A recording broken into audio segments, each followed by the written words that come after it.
हमारा भौजी के सब बहिनिया,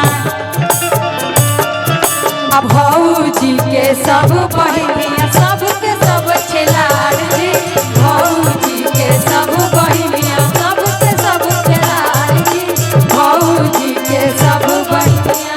एगो बिया ऐसन होइसन, बिया ऐसन होइसन, एगो बिया तैयार जी, एगो बिया छिनार जी, आ एगो बिया देवे खातिर नाने, आ एगो बिया देवे खातिर कम यार जी, आ एगो बिया देवे खातिर।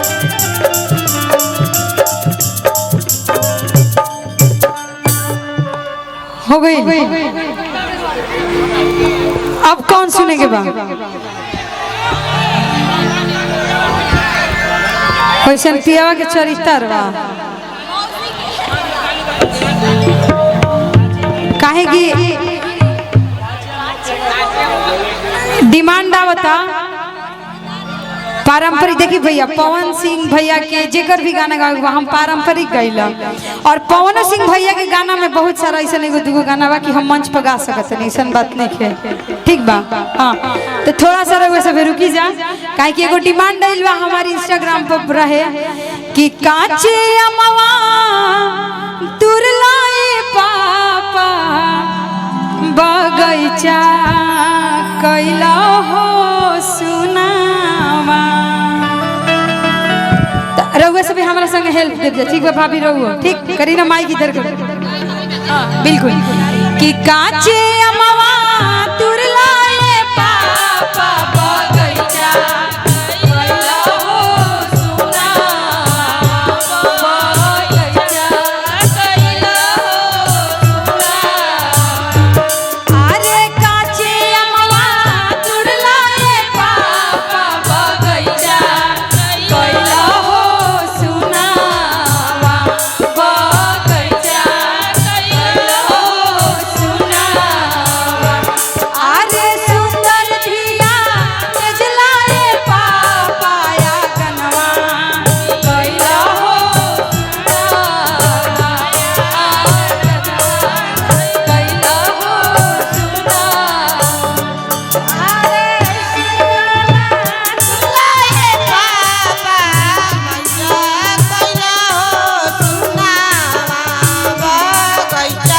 कैला हो सुनावा। दिवाकर भैया थोड़ा सा रुक जाए। अब रहुआ सब हमरा संग गवाई जा अपन खोरिया बहारा है कवन पापा, जैसे गाँव गवाला, ठीक बा?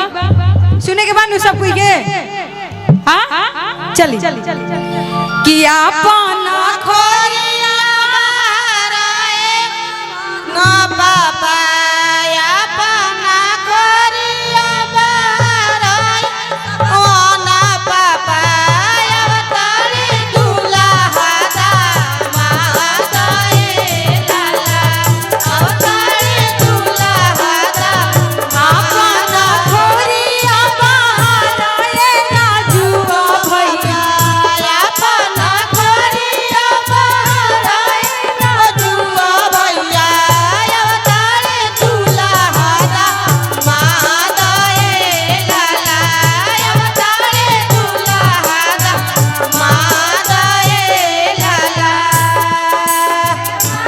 गोले पूरी कचौड़ी हो खाए के गोले पूरी कचौड़ी हो लड़ने के मांगे मोए जाना ए लाला, लड़ने के मांगे मोए जाना ए लाला।